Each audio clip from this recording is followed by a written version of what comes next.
Hello, everyone. I'm an American living in Abidjan, Cote d'Ivoire, or better known as the Ivory Coast. And I want to talk to men that are between the ages of maybe 30s, 40s, 50s, even 60s. A lot of men are becoming expats, and if you know about the passport bro movement, I'm speaking to you guys. So I guess I started off as a passport bro and coming to Africa. And it's a little known or a little visited destination. I can't even get that much information online, finding out how many Americans even live in Abidjan, Cote d'Ivoire, where I live, which is down the southern part of the country. But I did see something about maybe 60,000 tourists visited Cote d'Ivoire in a year, maybe. It's a lot more for French. It's a French-speaking country located about 500 miles north of the equator.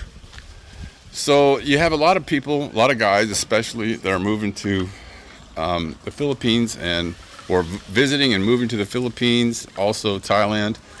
And those countries are very hot, humid, and the average, temperature there is probably in the 90s. Here in Cote d'Ivoire, the average temperature year-round is about 85 degrees, 86 degrees, that's year-round, with every 2 months fluctuating between dry climate and rainy season. There's probably two seasons they talk about, rainy season and dry season, but honestly, every 2 months, I've been here for 2 years, and every other month you'll get a deluge of rain and some flooding in some parts of the city, and then you go through dry periods. And because I'm so close to the coast, there's always clouds. Today is, as we move into October and going into November, the skies are becoming more clear. The humidity is somewhat high, but it's not as high as, say, like Florida or the Philippines. And you get used to it. Of course, if you live here, 85 degrees weather, you're going to be wearing shorts and t-shirt. And a lot of Africans wear long sleeves, long pants, because they're acclimated to the climate. I personally can't wear pants or long sleeve shirts without sweating.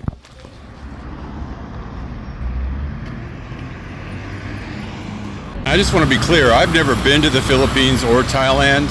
That's not someplace I really wanted to go. But I'm betting from what I look online that it is it's a much better climate here in West Africa, here in Cote d'Ivoire. Just the average temperature being 85, it hardly ever fluctuate. You might get down to maybe in the high 70s at night, and then during the day, but it hardly ever reaches 90 or 100 degrees. And maybe that's because I'm living so close to the coast. But the reason why I think this should be a destination that guys should be looking into is because in the Philippines and Thailand, it is oversaturated with Americans. So when you go to those countries, you're going to probably be spending most of your time in the tourist areas, I'm guessing, unless you want to get immersed in the culture. So you're going to be paying foreigner prices for things, which of course I do here too. But the downside is that it's just oversaturated with Americans. So of course they love Americans in Thailand and Philippines. Of course you're going to be a standout. But here in Africa, I have been here for 2 years now and have not met one single American. Now, how did I do that? I'm not saying meeting Americans is bad, but I purposely stay out of the tourist areas. So I live in an area called Riviera 2, which is probably in the middle of the city. There's smaller cities within the city of Abidjan, and I stay in the area that is a little bit nicer. But that's just because I like to have a nicer apartment. But even in the nicer area for a 2-bedroom, you're spending maybe about I spend about $400 a month on a 2-bedroom, which is probably higher than I probably should pay. But I like being close to the mall, being close to places to eat.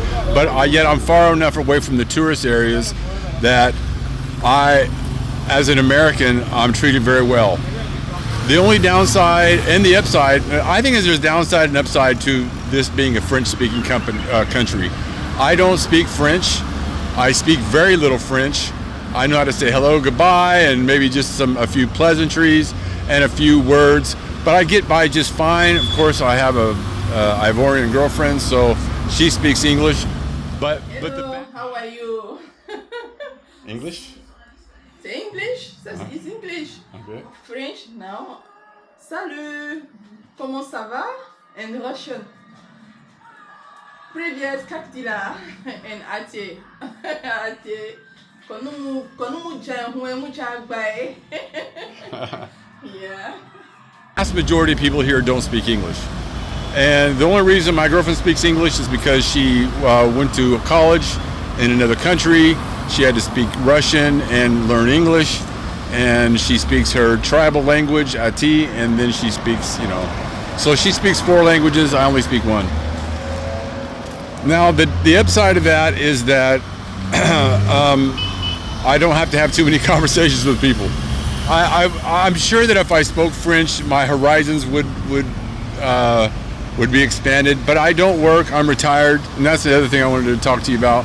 Is that if you're retired and you have a passive income, or you make your money online, or you can work remotely, if you're making between $2,000 and $5,000 a month, you can live here just fine. The average salary here is about $500 a month, which is probably comparable to a lot of developing countries. But even doctors and lawyers only make about 15 to 20,000 USD a month. So if you're here making an average American income, which is what I make, you will be in a higher bracket, higher status, and especially being American. And if I could just say that your status here does depend on your color of your skin. Because I'm white, I get treated very well here. The downside of that is that it's very difficult for me to negotiate prices. I have to send my girlfriend out to pay for cabs or to pay for shopping, unless I go to the grocery stores that cater to the expat community. But I only go there because I don't like African food. There's a reason why you don't see very many African food restaurants in other countries, or very few, because honestly, people will boast about the diversity of food here, and I'm sure that's all great, and there probably is. I mean, if you're a foodie, I'm sure there are dishes in Africa that are very delicious. I personally, because of an issue I have, I've lost my sense of smell and sense of taste buds through a medical issue, obviously, so I'm not a foodie. And also, being here for 2 years, I've tried sampling the local foods, and if you're not from this country and you eat out, you're going to get sick. I've already had typhoid. I've gotten many stomach issues since I've been here, a lot of diarrhea. It's just like if you go to Mexico, you don't want to drink the water, you don't want to eat out a lot with the street foods, you're going to get sick. And I'm sure that's the way it is in the Philippines and Thailand, but at least in Thailand and the Philippines, and I had a girlfriend for 11 years that was Filipino. She was from the Philippines. I'm very familiar with Filipino culture and the food, authentic food. It is delicious. Thailand, Thai food, delicious. African food, not so much. And people can argue about that in the comments if they want. But I'm just telling you, you don't see. I don't believe that African food is the best. Sorry, Africa. So as far as food goes, I give it like a 2 or 3. But that's just my personal preference. And I cook at home all the time. I try not to eat out. And if I do eat out, it's usually someplace that is, my girlfriend's a food inspector for the country of Cote d'Ivoire, so I can get her insights on where to eat. Now, at the beginning of the video, I wanted to say something that I forgot, and that is I apologize for the sound quality. I'm in the midst of trying to find a external mic, and I'll start improving my sound. So my goal is to start showing Cote d'Ivoire and Abidjan from the perspective of an American. I have all this free time being retired. It's really difficult to get a job here because I don't speak French. I only came here because I came here to find a person to make a family with, and that's what I'm doing. I just had a baby a month and a half ago. What's going on? Oh, those tears. Oh, those tears. What happened? So I need to do something with my time. And the only thing I enjoy is documenting my life and going out and seeing different places here in Abidjan.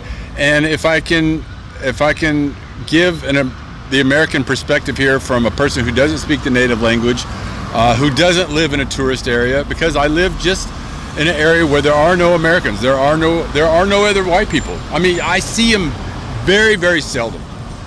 So if I start making, or when I start making content here very soon, I will start showing some of the beaches, maybe some of the nightlife.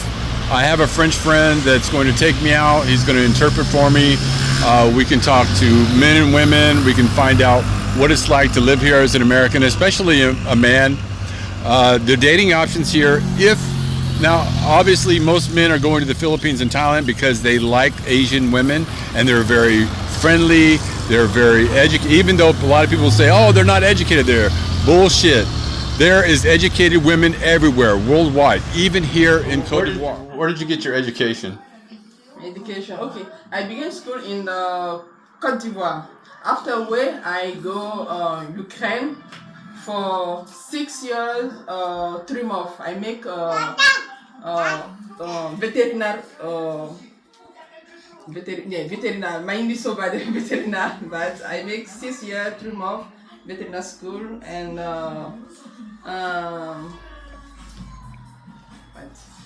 veterinary what? Doctorate? Doctor, yeah, I'm veterinary doctor. Yeah. And so where do you work for Cote d'Ivoire?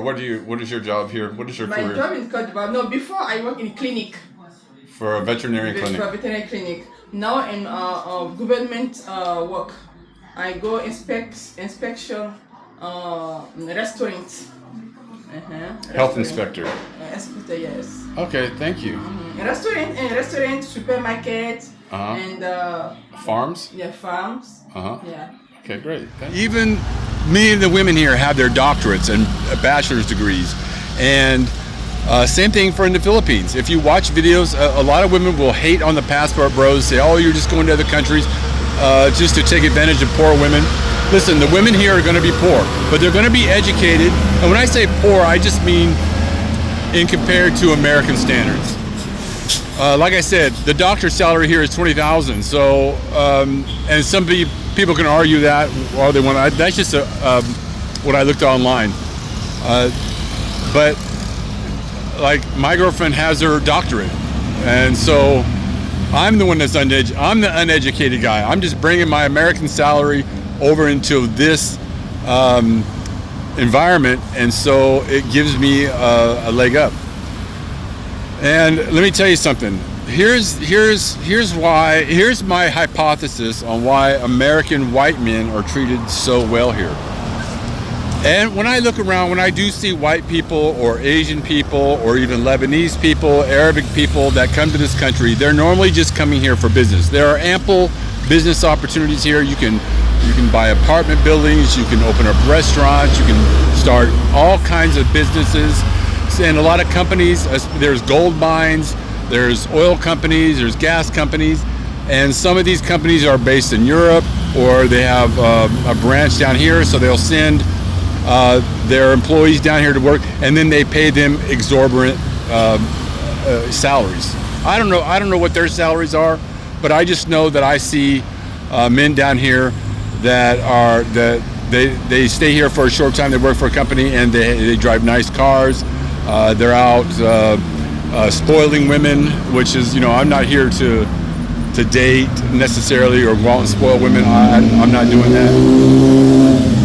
But if you have the means, I guess, if you want to do that, I say no to simping. But these guys will come down here and live a nice life, and so that's another reason why I stay out of the tourist areas. I don't want to listen, because you can find the gold diggers, you can find the paid girlfriends, you can find the whores all you want. They're abundantly around, but I choose not to associate with that type of stuff. But I will go out and show nightlife.